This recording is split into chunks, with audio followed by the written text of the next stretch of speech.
ಅದ್ ಹೆಂಗ್ sir pass ಆಗೋದು? ಶಶಿರಾಜ್ ಅಂಕಲ್ ಅವ್ರದ್ದು ಸತ್ಯ ಸೀರಿಯಲ್ ಬರ್ತಾ ಇತ್ತ. ಬಾಲ ಕ್ಯಾರೆಕ್ಟರ್ ಸ್ವಲ್ಪ ಜನಪ್ರಿಯತೆ ಪಡ್ಕೊಂಡಿದ್ರಿಂದ ಪ್ಲಸ್ ಪಾಯಿಂಟ್ ಆಗಿ. ಇಬ್ರಲ್ಲಿ ಯಾರು ಚೆನ್ನಾಗಿದ್ದಾರೆ? ಸಿನಿಮಾಗ್ ಬರ್ಬೇಕು ಅನ್ನೋದೇ ಏನ್ ತಲೆಯಲ್ಲಿ ಇರ್ಲಿಲ್ಲ. ಸೀರಿಯಲ್ ಹೋಗ್ಬೇಕು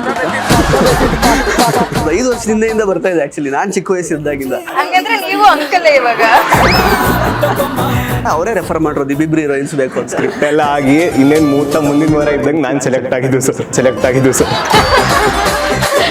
ಅಂಥದ್ರಲ್ಲಿ ಇಬ್ರು ಹುಡುಗಿರು ಬೇಕಿತ್ತ ಗಣೇಶ್ಗೆ?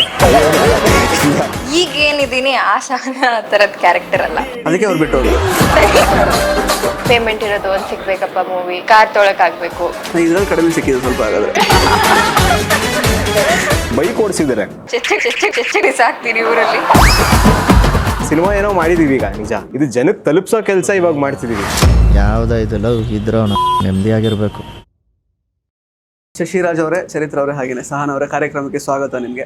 ಸೊ ಸಾಮಾನ್ಯವಾಗಿ ಸಿನಿಮಾದಲ್ಲಿ ಇಂಟರ್ವಲ್ ನಾವು ನೋಡ್ತಾ ಇರ್ತೀವಿ. ಇಂಟರ್ವಲ್ ಬ್ಲಾಕ್ಸ್ ಕೆಲವೊಂದಷ್ಟು ಜನಕ್ಕೆ ಇಷ್ಟ ಆಗುತ್ತೆ, ಕೆಲವೊಬ್ರು ಎದ್ದು ಹೋಗ್ಬಿಡ್ತಾರೆ ಚೆನ್ನಾಗಿಲ್ಲ ಅಂತ, ಆ ಥರದೆಲ್ಲ. ಬಟ್ ನೀವು ಸಿನಿಮಾಗೇನೆ ಇಂಟರ್ವಲ್ ಅಂತ ಹೆಸರಿಟ್ಟಿದ್ದೀರಾ.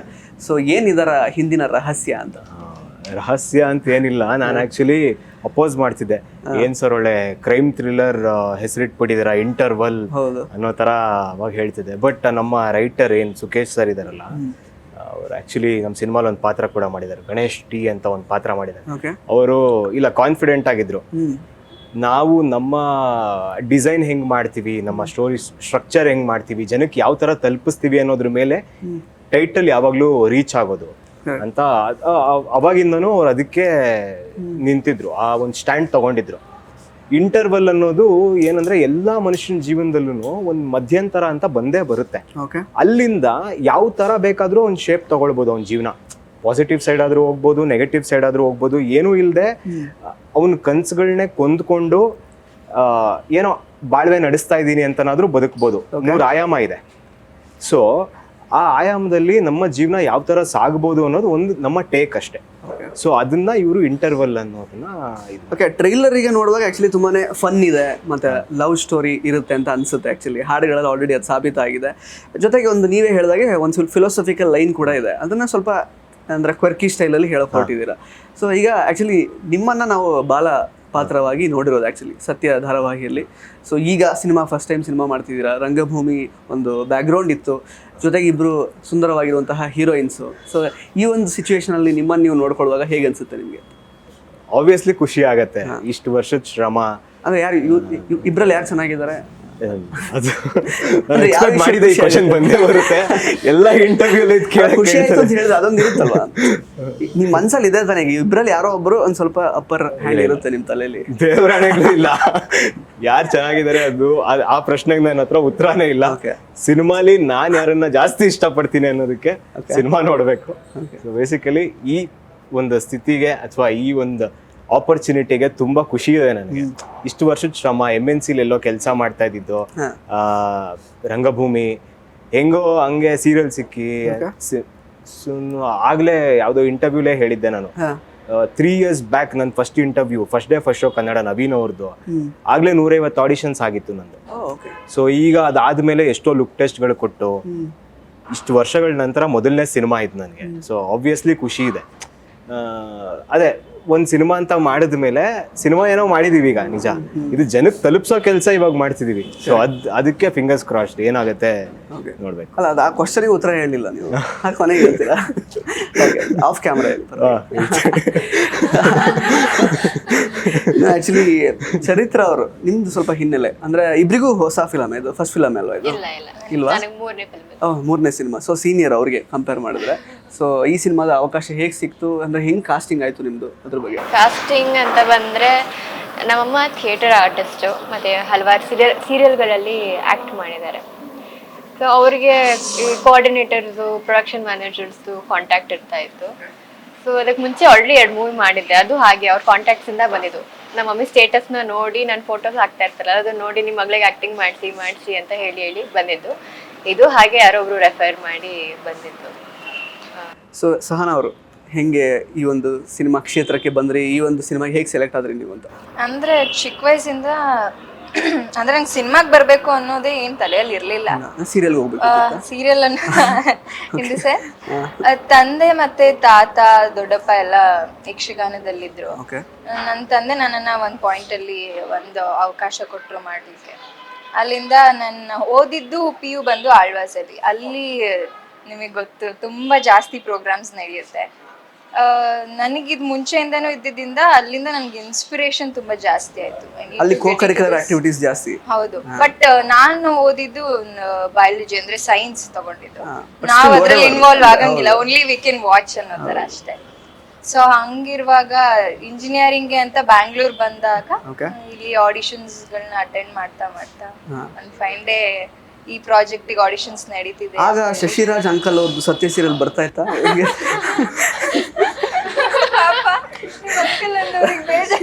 ಅಲ್ಲ ಅಂದ್ರೆ ಯಾವ್ದು 5 ವರ್ಷದಿಂದ ಬರ್ತಾ ಇದೆ ಆಕ್ಚುಲಿ. ನಾನ್ ಚಿಕ್ಕ ವಯಸ್ಸಿದ್ದಾಗಿಂದ.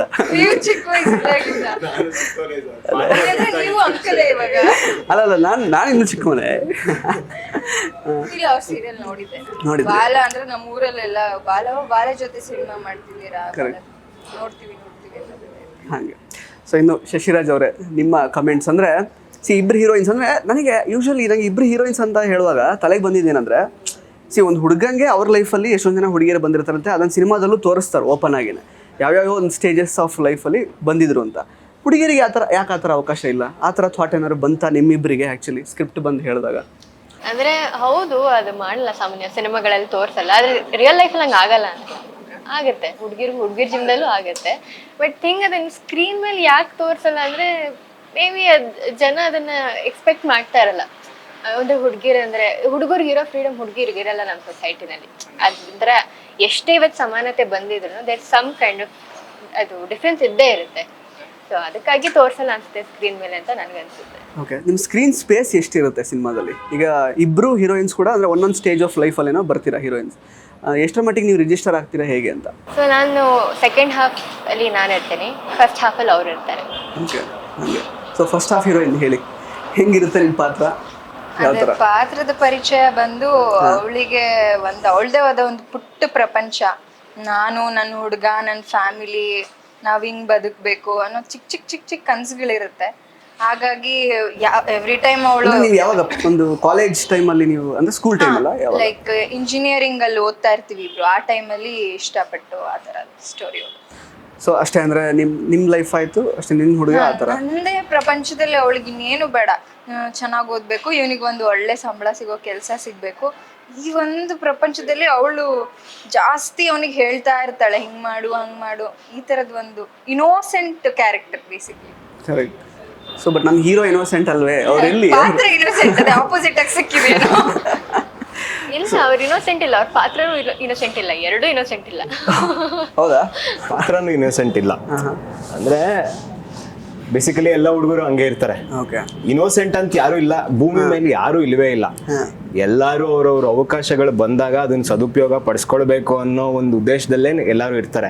ಇನ್ನೋಸೆನ್ಸ್ ಇರೋದು ಎಲ್ಲಿ ಅಂತಂದ್ರೆ ಅವನ ಕನ್ಸುಗಳನ್ನ ಅಥವಾ ಅವನ ಕೆಲ್ಸಗಳನ್ನ ಬೇಸಿಕಲಿ ಸರಿಯಾಗಿ ಮಾಡ್ಬೇಕು ಅನ್ನೋದ್ರಲ್ಲಿ ಇನ್ನೋಸೆನ್ಸ್ ತೋರಿಸ್ತಾರೆ. ಬೇರೆ ಎಲ್ಲೂ ಬೇರೆದಕ್ಕೇನೋ ಚಟಗಳಿಗೆ ಬೀಳದೆ ಆ ತರ ಎಲ್ಲ ಅದ್ರಲ್ಲಿ ಇನ್ನೋಸೆನ್ಸ್ ತೋರಿಸ್ತಾರೆ. ಅದ್ರಲ್ಲಿ ಒಂದು ಶ್ರದ್ಧೆ ಅಂತ ಇದ್ದೇ ಇರುತ್ತೆ ಎಲ್ಲರಿಗೂ. ಈ ಪಾತ್ರಕ್ಕೂ ಹಂಗೇನೆ. ಲೈಫಲ್ಲಿ ಅವನ ವಿರುದ್ಧನೇ ವಿಚಾರಗಳು ನಡೀತಾ ಹೋದ್ರುನು ಅವನ್ ಟೇಕ್ ಏನಿರುತ್ತೆ ಅದ್ರ ಬಗ್ಗೆ ಒಬ್ಬ ಸುಮಾರು ತರ ಯೋಚನೆ ಮಾಡ್ತೀನಿ. ನಾನೊಂಥರ ಯೋಚನೆ ಮಾಡ್ತೀನಿ, ಶಶಿರಾಜ್ ಒಂಥರ ಯೋಚನೆ ಮಾಡ್ತಾನೆ, ಗಣೇಶ್ ಯಾವ ತರ ಯೋಚನೆ ಮಾಡ್ಬೋದು, ಅವನ ಜೀವನಕ್ಕೆ ಬರುವಂತ ಎದುರಾಗುವಂತ ಕಷ್ಟಗಳಿಗೆ ಅವ್ನು ಯಾವ ತರ ಯೋಚನೆ ಮಾಡಿ ಅದರಿಂದ ಪಾರಾಗ್ತಾನ ಇಲ್ವಾ, ಅದು 99% ಹುಡುಗರ ಜೀವನಕ್ಕೆ ರಿಲೇಟಬಲ್ ಆಗಿದೆ. ಓಕೆ, ಈಗ ನೀವು ಹೇಳ್ತಿರೋ ಪ್ರಕಾರ ಜೀವನನೇ ಇಷ್ಟೊಂದು ಕಷ್ಟ, ಈಗ ಸಿಕ್ಕಾಪಟ್ಟೆ ಡೀಲ್ ಮಾಡೋದೇ ಕಷ್ಟ. ಅಂಥದ್ರಲ್ಲಿ ಇಬ್ರು ಹುಡುಗಿರು ಬೇಕಿತ್ತ ಗಣೇಶ್ಗೆ? ಆಕ್ಚುಲಿ ನಮ್ ಸುಖೇಶ್ ಸರ್ ಕೇಳ್ತಿದ್ದೆ, ಇಬ್ರೇನಾ ಸರ್, ಇನ್ನೂ ಜಾಸ್ತಿ ಏನಿಲ್ವಾ ನಿಮ್ ಥಾಟ್ ಪ್ರೊಸೆಸ್ ಅಲ್ಲಿ ಜಾಸ್ತಿ? ಇದನ್ನೇ ಆಕ್ಚುಲಿ ಅವ್ರು ಹೇಳಿದ್ದು ನಾ ಇನ್ನೋಸೆಂಟ್ ಅಲ್ಲ ಅಂತ. ಅವ್ರು ಹೇಳಿದ್ರಲ್ಲ ಅವಕಾಶ ಸಿಕ್ಕಿದಾಗ ಹೆಂಗ್ ಬಳಸ್ಕೋಬೇಕು ಅಂದ್ರೆ ಅವರೇ ರೆಫರ್ ಮಾಡಿರೋದು ಇಬ್ರು ಹೀರೋಯಿನ್ಸ್ ಬೇಕು ಅಂತ. ಎಲ್ಲ ಆಗಿ ಇನ್ನೇನು ಮುಹೂರ್ತ ಮುಂದಿನ ವಾರ ಇದ್ದಂಗೆ ನಾನು ಸೆಲೆಕ್ಟ್ ಆಗಿದ್ದು ಸರ್. ಆಮೇಲೆ ನೀವು ಎಂಫಸೈಸ್ ಮಾಡಿದ್ರಿ ಇಬ್ರು ಹೀರೋಯಿನ್ಸ್ ಬೇಕೇ ಬೇಕಿಲ್ಲ ಅಂದ್ರೆ ಮಾಡಲ್ಲ. ರೇಗಿಸ್ತಿದ್ದೆ, ಇಬ್ಬರೇ ಸಾಕಾ ಸರ್, ಇನ್ನು 3-4 ಜನ ಏನಿಲ್ವಾ, ಇವ್ರ ಲೈಫಲ್ಲೇ ಇಷ್ಟೆಲ್ಲ ಕಷ್ಟಗಳು ಅನುಭವಿಸ್ತಾ ಇದ್ದಾನೆ, ಇದ್ರ ಮಧ್ಯೆ ಈ ಕಷ್ಟಗಳು ಬೇಕಾ ಅಂತ ಹೇಳ್ತಿದ್ದೆ ನಾನು. ಅದೇ ಇಂಟರ್ವಲ್ ಸಿನಿಮಾ ಪಾರ್ಟ್ 2 ಅಲ್ಲಿ ಏನಾದ್ರು ಆಗ್ಬೋದು ಅಂದ್ರೆ ಆಫ್ಟರ್ ಲೈಕ್ 30 years ಆದ್ಮೇಲೆ ನೆಕ್ಸ್ಟ್ ಏನಾಗುತ್ತೆ, ಅದ್ರಲ್ಲಿ ಎಷ್ಟು ಜನ ಹುಡುಗಿಯರು ಬಂದ್ರು ಆ ಥರ ಏನಾದ್ರು ಮಾಡ್ಬೋದು. ಮೋಸ್ಟ್ಲಿ ಮಾಡ್ಬೋದು. ಲೈನ್ ಆಕ್ಚುಲಿ ಹೇಳಿದ್ನಿ, ಟ್ರೈ ಮಾಡ್ಬೋದು. ಹೇಳ್ತೀನಿ. ಸ್ಕ್ರಿಪ್ಟ್ ಬರ್ಕೊಟ್ಬಿಡಿ, ನೆಕ್ಸ್ಟ್ ಡೈರೆಕ್ಷನ್ ಮಾಡ್ತೀರಾ ನೋಡಿ. ಅಲ್ಲ, ಈ ಸಿನಿಮಾ ನೋಡಿದ್ಮೇಲೆ ನಮ್ಗೆ ಏನಾದ್ರು ಐಡಿಯಾಸ್ ಬಂದ್ರೆ ಹೇಳ್ಬೋದು. ಅವಾಗ ನೀವು ಸೀರಿಯಲ್ ಎಲ್ಲ ಬಿಟ್ಟು ಇದನ್ನೇ ಮಾಡ್ಬೇಕಾಗುತ್ತೆ, ಇಂಟರ್ವಲ್ ಪಾರ್ಟ್ 2. ಆ ದಿನ ಬೇಗ ಬರಲಿ ಅಂತ ಕಾಯ್ತಾ ಇದ್ದೀನಿ ನಾನು. ಆಕ್ಚುಲಿ ನನಗೆ ಈಗ ಟ್ರೈಲರ್ ನೋಡುವಾಗ ನನಗೆ ಈಗ ಜೋಶ್ ಇರಬಹುದು, 3 Idiots ಇರಬಹುದು, ಕಿರಿಕ್ ಪಾರ್ಟಿ, ಆ ತರದ ಜೋನರ್ ಸಿನಿಮಾಗಳು ಜ್ಞಾಪಕ ಬಂತು. ಹೌದು. ಇಟ್ಸ್ ಅ ಕಾಂಪ್ಲಿಮೆಂಟ್ ಆಕ್ಚುಲಿ, ಅಂದ್ರೆ ಅದೇ ತರ ಇದೆ ಅಂತಲ್ಲ. Thank you. ಬಟ್ ಈಗ ಅದರಲ್ಲಿ ಏನು ಹೊಸದಾಗಿ ಏನು ಇರ್ಬೋದು ಇದರಲ್ಲಿ ಅಂತ, apart from that, because again see maximum ಈ ಥರ ಸಿನಿಮಾಗಳಲ್ಲೆಲ್ಲ ಜಾಸ್ತಿ ಲಾಸ್ಟ್ ಬೆಂಚರ್ಸ್ನ ಅಂದರೆ ಮೂಲ ಅವ್ರನ್ನೇ ಲೈಕ್ ಅಂದರೆ ಬೇಸ್ ಆಗಿ ಇಟ್ಕೊಂಡು ಮಾಡಿರ್ತಾರೆ. ಇದು ಫಸ್ಟ್ ಬೆಂಚರ್ಸಿಗೆ ಯಾವ ರೀತಿ ಕನೆಕ್ಟ್ ಆಗುತ್ತೆ, ಜೊತೆಗೆ ಫ್ಯಾಮಿಲಿ ಆಡಿಯನ್ಸಿಗೆ ಯಾವ ರೀತಿ ಕನೆಕ್ಟ್ ಆಗುತ್ತೆ ಅಂತ. ಸಕ್ಕತ್ತಾಗಿದೆ ಕ್ವಶನ್ ಮಾತ್ರ ಇದು. ಇಲ್ಲಿ ಫಸ್ಟ್ ಬೆಂಚರ್ಸು ಅಲ್ಲ ನಾವು, ಲಾಸ್ಟ್ ಬೆಂಚರ್ಸು ಅಲ್ಲ, ಮಧ್ಯ ನಾವು ಪ್ಲೇಸ್ಮೆಂಟ್ ಮಾಡಿರೋದನ್ನು ಅವ್ರು ಹಂಗೇನೆ. ನಾವೆಲ್ಲಿ ಕೂತ್ಕೋತೀವಿ ಅಲ್ಲೇ ಮಿಡಲ್ ಬೆಂಚರ್ಸ್ ಅಂತಾನೆ ಹೇಳ್ಬೋದು ಅದನ್ನ. ಅಲ್ಲೇ ಕೂರ್ತೀವಿ ನಾವು. ಕೂತು ಈ ಕಡೆ ಅದೇನೆ ತುಂಬಾ ಒಳ್ಳೆಯವರು ಅಲ್ಲ, ತೀರಾ ಆಟಾಡೋದು ಇಲ್ಲ, ಓದೋದು ಇರುತ್ತೆ. ಸೊ ಅದ್ರ ಮಧ್ಯ ನಡೆಯುವಂತ ಕತೆ ಇದು ಬೇಸಿಕಲಿ. ಹೊಸತನ ಏನಿದೆ ಅನ್ನೋದಾದ್ರೆ ಜನರೇಷನ್ ಟು ಜನರೇಷನ್ನು ಎಲ್ಲರ ಮನಸ್ಥಿತಿನೂ ಚೇಂಜ್ ಆಗ್ತಾ ಹೋಗುತ್ತೆ. ಈಗ ಜೆನ್ಜಿ ಅದೆಲ್ಲ ಬಂದ್ರೆ ನಾವೆಲ್ಲ ಓದ್ಬೇಕಾದ್ರೆ 90s ಅವಾಗಿಂದ ಸ್ಟಾರ್ಟ್ ಮಾಡಿದ್ ನಾನು ಎಜುಕೇಶನ್. ಈ ಸಿನಿಮಾದಲ್ಲಿ ರೆಪ್ರೆಸೆಂಟ್ ಮಾಡ್ತಿರೋ ಜೆನ್ಜಿ ಕಿಡ್ಸ್ ಅಥವಾ ಯಾವ ಜನರೇಷನ್? ಎರಡೂ ತರನೂ ಇದೆ, ಎರಡೂ ತರನೂ ತೋರಿಸಿದೆ. Millennial. Basically millennials story. ಈಗಿನ ಜನಕ್ಕೆ ಹಿಂಗೆಲ್ಲ ಇರ್ತಿತ್ತು ಕಾಲೇಜಲ್ಲಿ. ಮತ್ತೆ ಒಂದು ಶಿವಮೊಗ್ಗ ಬ್ಯಾಕ್ ಡ್ರಾಪ್ ಅಲ್ಲಿ ಶೂಟ್ ಮಾಡಿರೋದ್ರಿಂದ ಅಲ್ಲೆಲ್ಲ ಹೆಂಗಿದೆ, ಯಾವ ಥರ ಮಾಡ್ತೀವಿ. ಇವರು ಕಾಲೇಜಲ್ಲಿ ತೆಗೆದಿರೋ ಪರ್ಸೆಂಟೇಜ್ಗೆ ದೊಡ್ಡ ಫ್ಲೆಕ್ಸ್ ಹಾಕ್ಸ್ಕೊಂಡಿರ್ತಾರೆ, ಸರ್ಕಲಲ್ಲಿ ಫ್ಲೆಕ್ಸ್ ಹಾಕ್ಸ್ಕೊಂಡಿರ್ತಾರೆ. ಪರ್ಸೆಂಟೇಜ್ ಮಾತ್ರ ಕಡಿಮೆ ಇರುತ್ತೆ, ಬಟ್ ಹಾಕ್ಸಿರೋದು ಹೆಂಗೆ ಅಂತಂದರೆ ನನ್ನ ಪರ್ಸೆಂಟೇಜು ಇದರಲ್ಲಿ PUC ಪರ್ಸೆಂಟೇಜ್ 55.99 ಅಂತ ಇದ್ರೆ 55ನ ಚಿಕ್ಕದಾಗ ಹಾಕ್ಸಿ 99ನ ದೊಡ್ಡದಾಗ ಹಾಕ್ಸಿರ್ತೀವಿ. ಆ ಥರ ಮೈಂಡ್ ಸೆಟ್ ನಮ್ಮದು. ಆ ಥರ ಹುಡುಗರ ಜೀವನ ಹೆಂಗಿರುತ್ತೆ ಅನ್ನೋದು ಈ ಸ್ಟೋರಿ. ಹಾಗೆ ಅದು ನಿಮ್ಮದು ವಿಷಯ ಆ್ಯಕ್ಚುಲಿ ಕೇಳಿದ್ವಿ, ಇಬ್ಬರು ಹೀರೋಯಿನ್ಸ್ ಇದ್ದಾರೆ ಅಂತ. ಬಟ್ ನಿಮಗೆ ಇವ್ರು ಹೀರೋ ಅಂತ ಹೇಳಿದಾಗ ಅಂದರೆ ಏನು ಅನ್ನಿಸ್ತು ಎಕ್ಸಾಕ್ಟ್ಲಿ? ಇವ್ರು ಹೀರೋ ಅಂತ ಅಂದರೆ ಈ ಮುಖಕ್ಕೆ ನಾವಿಬ್ರು ಬೇಕಾ ಆ ಥರ ಏನಾದ್ರು ಅನ್ನಿಸ್ತಾ, ಅಥವಾ ಯಾವ ಥರ ಏನು ಫೀಲಿಂಗ್ ಇತ್ತು ಎಕ್ಸಾಕ್ಟ್ ಆಗಿ? ಯಾವುದೋ ರ್ಯಾಂಕ್ ಶೋ ಇದ್ದಂಗೆ ನನಗೆ. ಸೀರಿಯಲ್ ಬಾಲ ಕ್ಯಾರೆಕ್ಟರ್ ಸ್ವಲ್ಪ ಜನಪ್ರಿಯತೆ ಪಡ್ಕೊಂಡಿದ್ರಿಂದ, ಎಲ್ಲರೂ ಹೊಸಬ್ರೇ ಇರೋದ್ರಿಂದ ಅದು ಒಂದು ಪ್ಲಸ್ ಪಾಯಿಂಟ್ ಆಯ್ತು ಹಂಗೆ ನೋಡ್ಕೊಂಡ್ರೆ. ನಿಮಗೆ? ನನಗೂ ಅದೇ ಅನ್ನಿಸ್ತು. ಬಟ್ ಟು ಬಿ ಆನೆಸ್ಟ್ ನಾನು ಸೀರಿಯಲ್ಸ್ ನೋಡಲ್ಲ. ಅವ್ರು ನೋಡೇ ಇರಲಿಲ್ಲ. ಓಕೆ. ಹೇಳಿದ್ಮೇಲೆ ಆ ಸೀರಿಯಲ್ ಆಕ್ಟರ್ ಅಂತ ಅವ್ರು ಹೇಳಿದ್ಮೇಲೆ ನಾನು ಹೋಗಿ ನೋಡಿದೆ. ಅಲ್ಲ, ಫಸ್ಟ್ ಇಂಪ್ರೆಷನ್ ಬಂದು ನೋಡಿದ ತಕ್ಷಣ ಇವ್ರು ಹೀರೋ ಅಂತೆ ಗೊತ್ತಾಗಿರುತ್ತೆ, ಕೇಳಿರ್ತೀರ, ಅವಾಗ ಏನು ಅನಿಸ್ತು? ಫೋಟೋ ಇನ್ಸ್ಟಾಗ್ರಾಮ್ ಅಲ್ಲಿ ನೋಡಿದ್ದೆ ನಾನು. ಓಕೆ ಫೈನ್, ಆ ಥರ ನಂಗೆ ಓಕೆ ಪರವಾಗಿಲ್ಲ ಆ ಥರ ಅನ್ಸಿತ್ತು ಅಷ್ಟೇ. ಆಮೇಲೆ ನೀವು ವರ್ಕ್ ಎಲ್ಲ ಫಾಲೋ ಮಾಡೋಕ್ಕೆ ಸ್ಟಾರ್ಟ್ ಮಾಡಿದ್ರಿ. ಹಾಗೆ. ಸೊ ಇನ್ನು ಆ್ಯಕ್ಚುಲಿ ಇಂಟರ್ವಲ್ ಸಿನಿಮಾದಲ್ಲಿ ಹಾಡುಗಳು ತುಂಬ ಚೆನ್ನಾಗಿ ಮೂಡ್ ಬಂದಿದೆ. ಅಂದರೆ ಇನ್ಫ್ಯಾಕ್ಟ್ ಡೈಲಾಗ್ಸ್ ಕೂಡ ಟ್ರೈಲರಲ್ಲಿ ಬಂದಿರುವಂತಹ ಕೆಲವೊಂದಷ್ಟು ಡೈಲಾಗ್ಸು ಮತ್ತು ಏನೋ ಶುರುವಾಗಿದೆ ಹಾಡು ನನಗೆ ಇಷ್ಟ ಆಯಿತು ಪರ್ಸ್ನಲಿ. ಪ್ರಮೋದ್ ಮರವಂತೆ ಬರೆದಿರೋದು. ಅದು ಬಿಟ್ಟರೆ ಕೆಲವೊಂದಷ್ಟು ಆ ಫನ್ನಿ ಸಾಂಗ್ ಒಂದು ಬಪ್ಪ ಬಪ್ಪ ಮೋರಿ ಆ ಥರದ್ದೆಲ್ಲ ಅಂತ. ಅಂದರೆ ಓವರ್ ಆಲ್ ಈಗ ಏನೋ ಶುರುವಾಗಿದೆ ಸಾಂಗಲ್ಲಿ ಇಬ್ಬರು ಕೂಡ ಬರ್ತೀರಾ ಆ್ಯಕ್ಚುಲಿ. ಅಂದರೆ ಹೆಂಗಿತ್ತು ಶೂಟಿಂಗ್ ಎಕ್ಸ್ಪೀರಿಯನ್ಸ್ ಎಲ್ಲ? ಶೂಟ್ ಎಕ್ಸ್ಪೀರಿಯನ್ಸ್ ಎಲ್ಲ ತುಂಬ ಚೆನ್ನಾಗಿತ್ತು. ಇವ್ರ ಜೊತೆ ಸೆಕೆಂಡ್ ಹಾಫ್ ಅಲ್ಲಿ ಬರೋ ಸಾಂಗು ಮಾಂಟಾಜ್ ಅಲ್ಲಿ ಶೂಟ್ ಮಾಡಿದ್ದೀವಿ. ಅಂದರೆ ಅದರಲ್ಲಿ ಒಂದು ಫನ್ನಿ ಎಕ್ಸ್ಪೀರಿಯನ್ಸ್ ಏನು ಹೇಳ್ಬೋದು ಅಂತಂದರೆ, ಇದೇ ಥರ ಮಾಂಟಾಜ್ ಶೂಟ್ ಮಾಡ್ತಿದ್ವಿ. ಇವರು ನಾನು ಪಕ್ಕದಲ್ಲಿ ನಿಂತ್ಕೊಂಡು, ನಂದು ಮೋಸ್ಟ್ಲಿ ನೋಡಿದರೆ ಗೊತ್ತಿರುತ್ತೆ, ಹೈಟ್ ಮ್ಯಾಚ್ ಮಾಡಿ. ಅದು ಆ್ಯಕ್ಚುಲಿ ರಿಯಲ್ ಆಗು ಇಂಚು ನನ್ನ ಹೈಟೇ ಬರ್ತಾರೆ. ಅದರಲ್ಲೂ ಒಂದು ಸ್ವಲ್ಪ ಪಾಪ ಅವ್ರು ಫ್ಲ್ಯಾಟ್ಸೇ ಹಾಕೊಳ್ತಾ ಇದ್ರು. ಹೀಲ್ಸ್ ಹಾಕೊಂಡ್ರೆ ನನಗಿನ್ನ ಹೈಟ್ ಬರ್ತಾರೆ. ಡೈರೆಕ್ಟರ್ ಅವರು ಅದನ್ನ ಗಮನಿಸಿ, ಸರ್ ಒಂದು ಸ್ವಲ್ಪ ಫುಟ್ಪಾತ್ ಮೇಲೆ ಬಂದ್ಬಿಟ್ಟು ಏನಾದರೂ ಹಿಂಗೇನಾದರೂ ಮಾಡ್ಬೋದಾ, ಹೈಟ್ ಚೆಕ್ ಏನಾದ್ರು ಮಾಡ್ಬೋದಾ ಅಂತ ಹೇಳಿದ್ರು. ಅದು ರಿಲೇಟ್ ಮಾಡಿ ಅವಾಗ ನನಗೆ ಅನಿಸ್ತು, ಓ ಯಪ್ಪ ಇದೆಲ್ಲ ಗಮನಿಸ್ತಾರೆ ಜನ ಎಲ್ಲಾನು ಅಂತ ಅದೊಂದು ಅನಿಸ್ತು. ಮತ್ತು ಇವ್ರ ಜೊತೆ ಶೂಟ್ ಮಾಡ್ಬೇಕಾದ್ರೆ ಇವ್ರು ಬೈಕ್ ಓಡಿಸಿದ್ದಾರೆ ಸಾಂಗಲ್ಲಿದೆ. ಆಗ ತುಂಬಾ ಗಾಬರಿ ಬಿದ್ಬಿಟ್ಟೆ ನಾನು. ನಾರ್ಮಲ್ ಯಾವುದು? ಹೋಂಡಾ. ಯೂಶಲಿ ನಾನು ಓಡಿಸ್ತೀನಿ ಊರಲ್ಲಿ. ನಮ್ದು ಬಂದು ಹಳ್ಳಿ, ನಾವಿರೋದು ಹಳ್ಳಿಯಲ್ಲೇ. ಯೂಶಲಿ ಬೆಳಗ್ಗೆ ಎದ್ರೆ ಬಜಾಜ್ ಬ್ಲೂ ಕಲರ್ ಬೈಕ್ ಬರುತ್ತಲ್ಲ, CT100 ಚೆಚ್ಚಿ ಬಿಸಾಕ್ತೀನಿ ಊರಲ್ಲಿ. ಬಟ್ ಅವತ್ ಹೋಂಡಾ ಬೈಕ್ ಚೇಂಜ್ ಆದಾಗ ಸ್ವಲ್ಪ ಗೇರ್ ಹೆಂಗೆ ಅಂತೆಲ್ಲ ಇರುತ್ತಲ್ಲ, ಸ್ವಲ್ಪ ಅವತ್ತಿಬ್ರು ಬೈಕ್ ಓಡಿಸ್ದೆ. ಸಾಂಗ್ ಅಲ್ಲಿ ನೋಡಿದೀರಾ ಅನ್ಸಲ್ಲ, ಟ್ರೈಲರ್ ಅಲ್ಲಿ ಬೈಕ್ ಓಡಿಸೋದು ಬಂದು ಬಿಟ್ಟು ಹಾಕಿದ್ದಾರೆ.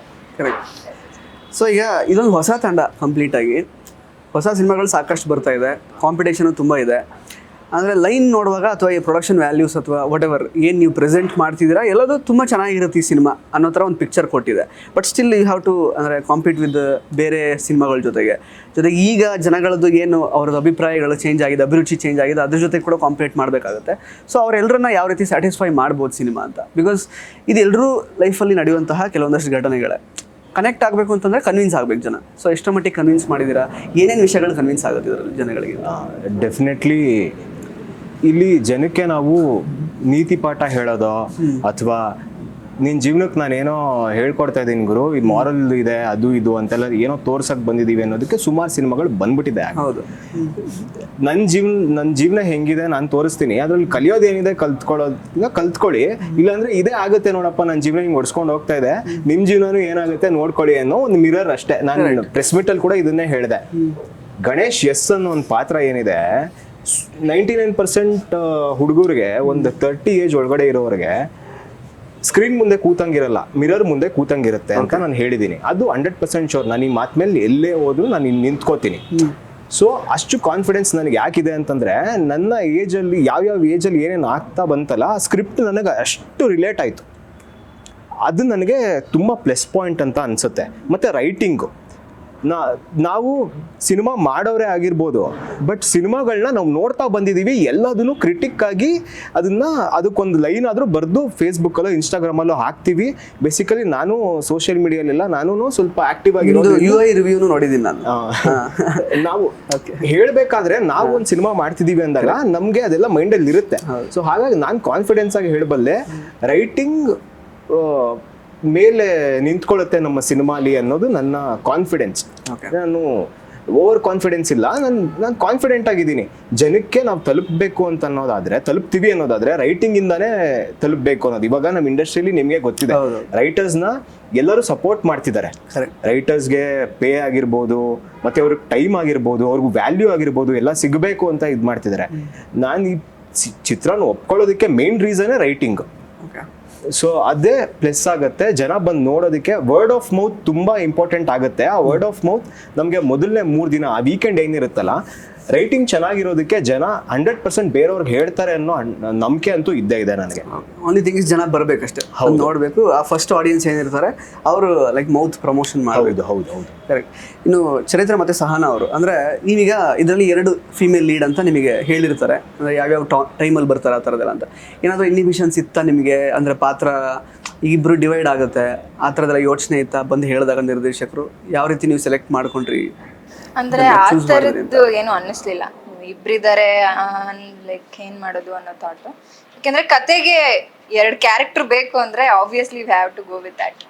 ಹಾಗಾಗಿ ಓಕೆ ಅಂತ ಫುಲ್ ನನಗೆ ಆಕ್ಚುಲಿ ರೈಟಿಂಗ್ ತುಂಬಾ ಇಷ್ಟ ಆಯ್ತು. ಅಂದ್ರೆ ಎವ್ರಿ ಡೈಲಾಗ್ ಅಂಡ್ ಅಲ್ಲಿ ಬಳಸಿರೋ ಸ್ಲ್ಯಾಂಗ್ ಬೇಸಿಕಲಿ ಜನಕ್ಕೆ ಬೇಗ ಕನೆಕ್ಟ್ ಆಗುತ್ತೆ. ಯಾಕೆ ಅಂದ್ರೆ ನಾವು ಡೈಲಿ ಲೈಫಲ್ಲಿ ಹೆಂಗ್ ಮಾತಾಡ್ತೀವಿ, ಆ ಫನ್ ಇರ್ಬೋದು. ಬೇಸಿಕಲಿ ನನಗೆ ತುಂಬಾ ಇಷ್ಟ ಆಗಿದ್ದು ಸ್ಲ್ಯಾಂಗ್. ಯಾಕೆ ಅಂದ್ರೆ ನಮ್ಮೂರಲ್ಲಿ ಬಳಸೋ ಪದಗಳು, ಡೈಲಾಗ್ ಏನಾದ್ರು ಹೇಳಿ ಹಾಗಾದ್ರೆ ನಿಮ್ದು ಅವ್ರದ್ದು ಜೊತೆ ಕಾಂಬಿನೇಷನ್. ಇಲ್ಲ ಇದು ನನ್ನ ಕ್ಯಾರೆಕ್ಟರ್ ಬಂದ್ಬಿಟ್ಟು she is a soft girl.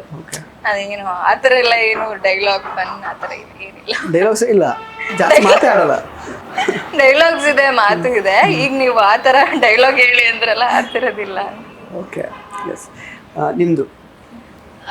ನಂದು ಅದೇನೆ ಹೇಳೋದು 2 ಹೀರೋಯಿನ್ ಇದ್ದಾರೆ ಅಂತ. ಬಟ್ ಫಸ್ಟ್ ನನಗೆ ನೀವು ಕೇಳ್ಕೊಳ್ಳಿಲ್ಲ ಅಂದ್ರೆ ನಮ್ಗೆ ಎಷ್ಟು ಬರುತ್ತೆ ಸ್ಪೇಸ್, ಯಾವ ತರ ಸಿಗುತ್ತೆ ಕೇಳಿದ್ರಿ ತಾನೆ? ಕೇಳಿದ್ವಿ ನಾವು. ಹೆಂಗೆ ಇದು ಒಬ್ರು ಜಾಸ್ತಿ ಸ್ಕ್ರೀನ್ ಟೈಮ್ ಹೆಂಗಿರುತ್ತೆ, ಹೆಂಗ್ ಹೋಗುತ್ತೆ ಇದೆಲ್ಲ ಅಂತ. ಅವರೆಲ್ಲ ನಿಮ್ಗೂ ಅವ್ರಿಗೂ ಸಂಬಂಧನೇ ಇಲ್ಲ. ಅವ್ರು ಫಸ್ಟ್ ಆಫ್ ಆಲ್ ಬರ್ತಾರೆ, ಸೆಕೆಂಡ್ ಆಫ್ ಆಲ್ ಬರ್ತಾರೆ. ಅದೇ ಒಳ್ಳೇದು ಅಂತ ಹಂಗೂ ಅಲ್ಲ, ಬಟ್ ಕ್ಯಾರೆಕ್ಟರ್ ತುಂಬಾ ಚೆನ್ನಾಗಿತ್ತು. ನನ್ನ ಕ್ಯಾರೆಕ್ಟರ್ ವೆರಿ ಇಂಡಿಪೆಂಡೆಂಟ್ ಗರ್ಲ್. ಮನೆ ಕಡೆ ಎಲ್ಲ ತುಂಬಾ ಚೆನ್ನಾಗಿರ್ತಾರೆ, but still she wants to be independent. ಯಾರ ಮೇಲೂ ಡಿಪೆಂಡ್ ಆಗೋಕೆ ಇಷ್ಟ ಇರಲ್ಲ. ತನ್ನದೇ ಆದಂಥ ಒಂದು ಸ್ಟಾರ್ಟಪ್ನ ಮಾಡ್ಕೊಂಡಿರ್ತಾಳೆ. ಇನ್ನೊಬ್ರು ಕೆಳಗಡೆ ಕೆಲಸ ಮಾಡಬಾರ್ದು, ತುಂಬ ಸ್ವಾಭಿಮಾನಿ. ಆಮೇಲೆ ಮುಂದೆ ಫ್ಯೂಚರಲ್ಲಿ ಮದುವೆ ಆದ್ಮೇಲೂ ಯಾರ ಮೇಲೂ ಡಿಪೆಂಡ್ ಆಗಬಾರ್ದು, ಆ ವ್ಯಕ್ತಿ ಡಾಮಿನೇಟ್ ಮಾಡಬಾರ್ದು. ಆ ಥರದ ಒಂದು ಕ್ಯಾರೆಕ್ಟರ್ ಅದು. ಸೊ ಒಂಥರ ಅದು ಬೇರೆ ಥರನೇ ಕ್ಯಾರೆಕ್ಟರ್, ವೆರಿ ಮೆಚೋರ್ಡ್ ಕ್ಯಾರೆಕ್ಟರ್. ಅಂದ್ರೆ ನಿಮ್ ರಿಯಲ್ ಲೈಫ್ ನೀವು ಹೆಂಗಿದಿರೋ ಅದಕ್ಕೆ ಕನೆಕ್ಟ್ ಮಾಡ್ಕೋಬೋದಿತ್ತಾ, ರಿಲೇಟ್ ಮಾಡ್ಕೋಬೋದಿತ್ತಾ ಅಥವಾ ಡಿಫ್ರೆಂಟ್ ಆಗಿತ್ತಾ? ಕನೆಕ್ಟ್ ಮಾಡ್ಕೋಬಹುದು, ಬಟ್ ಹಂಗಂತ ನಾನು ಕಂಪ್ಲೀಟ್ಲಿ ಇಂಡಿಪೆಂಡೆಂಟ್ ಅಂತ ಅಲ್ಲ. ನಾನು ಅಮ್ಮನ ಮೇಲೆ ಡಿಪೆಂಡೆಂಟ್ ಆಗಿದ್ದೀನಿ. ಅದು ಎಮೋಷನಲಿ, ಫೈನಾನ್ಷಿಯಲಿ ಎಲ್ಲ ಥರದ್ರಲ್ಲೂ ನಾನು ಅಮ್ಮನ ಮೇಲೆ ಡಿಪೆಂಡ್ ಆಗಿರ್ತೀನಿ. ಬಟ್ ಹಂಗಿದ್ರೇನೆ ಅಲ್ವಾ ಜೀವನ ನಡೆಯೋದು. At any point you are not completely independent, ಅದು ಸಾಧ್ಯ ಇಲ್ಲ. Some or the other way you are dependent on someone else, ಅದು ಎನಿವೇ ಎಮೋಷ್ನಲಿ ಎಸ್ಪೆಷಲಿ. ಸೊ ಹಾಗಾಗಿ ತುಂಬ ಚೆನ್ನಾಗಿದೆ, ಯೂನಿಕ್ ಕ್ಯಾರೆಕ್ಟರ್. ನಾನು ಅದನ್ನ ಮುಂಚೆ ಮಾಡಿರಲಿಲ್ಲ ಅಂತ ಕ್ಯಾರೆಕ್ಟರ್ನ. ಸೊ ಒಳ್ಳೆ ಎಕ್ಸ್ಪೀರಿಯನ್ಸ್ ಇತ್ತು. ಓಕೆ, ಸಹನಾ ಅವರಿಗೆ ಅಂದರೆ ನಿಮ್ಮ ಕ್ಯಾರೆಕ್ಟರ್ ಅಂದರೆ ನೀವು ಹೆಂಗಿದ್ದೀರಾ ಹಂಗೆ ಇತ್ತಾ ಅಥವಾ ಬೇರೆ ಕಂಪ್ಲೀಟ್ಲಿ ಬೇರೆನೇ ಕಾಣ್ಲಿಕ್ಕೆ ಸಿಗುತ್ತಾ? ಇಲ್ಲ, when it ಈಗ ನಾವು ಏನು ಈ ಇಂಟರ್ವ್ಯೂ ನೋಡಿರ್ತೀವೋ ಅವ್ರು ಇರಲ್ಲ, ಹಾಗಾದ್ರೆ ಆ ಥರ ಇರುತ್ತಾ ಹೆಂಗೆ ಪಾತ್ರ ಅಂದ್ರೆ ಸಿನಿಮಾದಲ್ಲಿ? ಈಗ ಏನಿದ್ದೀನಿ ಆ ಸಹನಾ ತರದ ಕ್ಯಾರೆಕ್ಟರ್ ಅಲ್ಲ. ಓಕೆ, ಮೇ ಬಿ ಅದಕ್ಕೆ ಅವ್ರು ಬಿಟ್ಟು ಹೋದ್ರು. ಇಲ್ಲ ಅಂದ್ರೆ ಈಗಿರೋ Sahana she is independent, she is trying to be more independent financially or emotionally. ಹಾಂ, ಬಟ್ ಸಿನಿಮಾದಲ್ಲಿ ಆ ತರ ಇಲ್ಲ, ಅವನೇ ಬೇಕು, ಹೀರೋ ಮೇಲೆ ಡಿಪೆಂಡೆಂಟ್. ಹೀರೋ ಯಾವಾಗ್ಲೂ ಜೊತೆಗಿರ್ಬೇಕು, ಟೈಮ್ ಕೊಡಲ್ಲ, ಈ ತರದ ಕಂಪ್ಲೇಂಟ್ಸ್ ಗಳು ಇರುತ್ತೆ. So that's why I told, ಆ ಪಾತ್ರ ಬಂದು ಇನ್ನೋಸೆನ್ಸ್ ತುಂಬಿಕೊಂಡಿರುತ್ತೆ, ಅವಳಿಗೆ ಏನು ಗೊತ್ತಿರಲ್ಲ, ಅವನು ಅನ್ನೋದೇ ಅವನೇ ಒಂದು ಪ್ರಪಂಚ ಆಗೋಗಿರುತ್ತೆ. ಹಾಗಾಗಿ ಓಕೆ, ಈಗ ನಾವು ಇಡೀ ಲೈಫ್ ಡ್ಯೂರೇಷನ್ ಒಂದು 60 years ಅಂತ ನಾವು ಅಂದ್ಕೊಂಡ್ರೆ ಲೈಫ್ ಸ್ಪ್ಯಾನ್, ಈಗ ನೀವು ಮಿಡ್ಡಲ್ಲಿ ಇದ್ದೀರಾ ಅಂತ ಅಂದ್ಕೊಳ್ಳೋಣ, ಇಂಟರ್ವಲಲ್ಲಿ ಇದ್ದೀರಾ ನೀವು 3 ಜನ. ಆ್ಯಕ್ಚುಲಿ ನೀವು ಇಲ್ಲಿ ತನಕ ಏನೇನು ಸಾಧಿಸಿದ್ದೀರೋ ಆ್ಯಕ್ಚುಲಿ ಅದ್ರ ಬಗ್ಗೆ ನಿಮಗೆ ಎಷ್ಟು ಖುಷಿ ಇದೆ, ಪ್ಲಸ್ ಮುಂದಕ್ಕೆ ಏನೆಲ್ಲ ಸಾಧಿಸಬೇಕು ಅಂತ ಅಂದ್ಕೊಂಡಿದ್ದೀರಾ, ಅದಕ್ಕೆ ಈ ಒಂದು ಇಂಟರ್ವಲ್ ಸಿನಿಮಾ ಯಾವ ರೀತಿ ಸ್ಟೆಪ್ಪಿಂಗ್ ಸ್ಟೋನ್ ಆಗ್ಬೋದು ಅಂತ ಹೇಳಿ. ಅಂದ್ರೆ ಇದುವರೆಗೂ ನಾವು ಏನ್ ಮಾಡಿದೀವಿ, ಅವ್ರು ಸೀನಿಯರ್ ಅಲ್ವಾ ಆ್ಯಕ್ಚುಲಿ ನಿಮ್ಮಿಬ್ಬರಿಗೆ ಕಂಪೇರ್ ಮಾಡಿದ್ರೆ ಇವರು? ಸೀನಿಯರ್ ಇರ್ಬೋದು, ಆದ್ರೆ ಇದೇ ಫಸ್ಟ್ ಟೈಮ್ ನಾ ಇಂಟರ್ವ್ಯೂ ಕೊಡ್ತಾ ಇರೋದು. ಸೊ ಹಳೆ ಸಿನಿಮಾಗಳ ಪ್ರಮೋಷನ್ಗಳು ಮಾಡಿ ಅಲ್ಲ, ಎಕ್ಸ್ಪೀರಿಯನ್ಸ್ ಅಲ್ಲಿ ಸೀನಿಯರ್ ನೀವು. ಅದು ಆಕ್ಟಿಂಗ್ ಎಕ್ಸ್ಪೀರಿಯನ್ಸ್ ಇದೆ ಅಷ್ಟೇ. ನಾನು ಜಾಸ್ತಿ ಮಾತಾಡಲ್ಲ ಆಕ್ಚುಲಿ, ಇವ್ರು ಇವತ್ತೇ ಮಾತಾಡ್ತಾ ಇರೋದು. ಹಾಂ, ಸರಿ, ಅದು ನಮ್ಮ ಕ್ರೆಡಿಟ್ ಆಗೋದು, ನಮ್ಮ ನ್ಯಾಷನಲ್ ಟಿವಿ ಕ್ರೆಡಿಟ್ಸ್ ಹೋಗ್ಬೇಕು. ಸೊ ಇದುವರೆಗೂ ನಾ ಏನ್ ಮಾಡಿದ್ದೆ ಅದ್ರ ಬಗ್ಗೆ ಬಹಳ ಖುಷಿ ಇದೆ, ಹೆಮ್ಮೆ ಇದೆ. ಏನು ಇನ್ಸ್ಟೆಂಟ್ ಮಾಡ್ಬೇಕಿತ್ತು, ಇನ್ಸ್ಟೆಂಟ್ ಬೆಟರ್ ಮಾಡ್ಬೇಕಿತ್ತು ಅಂತ ಅನ್ಸುತ್ತೆ. ಬಟ್ ಮುಂದೆ ಏನ್ ಮಾಡ್ಬೇಕು, ಏನು ಗೋಲ್ಸ್ ಏನಿದೆ ಅನ್ನೋದು ಯೋಚನೆ ಮಾಡಕ್ ಹೋದ್ರೆ ಎವ್ರಿ ಸ್ಟೆಪ್ ನಾವು ಮುಂದೆ ಹೋದಾಗ್ಲೂ ನಮ್ ಗೋಲ್ ಚೇಂಜ್ ಆಗುತ್ತೆ. ಸೊ ಇವಾಗ ನನಗೆ ಇವಾಗ 3rd ಮೂವಿ ಅನ್ಕೊಳ್ತೀನಿ, ನೆಕ್ಸ್ಟ್ ಮೂವಿ ಒಂದು ಸಿಕ್ಕಿದ್ರೆ ಒಳ್ಳೆ ಪೇಮೆಂಟ್ ಇರೋದು ಒಂದು ಸಿಗ್ಬೇಕಪ್ಪ ಮೂವಿ, ಒಂದು ಕಾರ್ ತೊಗೊಳಕ್ ಆಗ್ಬೇಕು ಅಂತ ಅನ್ಕೊಳ್ತೀನಿ.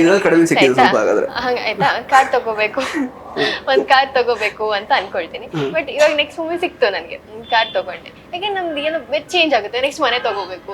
ಸೊ ಎವ್ರಿ ಟೈಮ್ ನಮ್ ಗೋಲ್ ಚೇಂಜ್ ಆಗ್ತಾ ಇರುತ್ತೆ.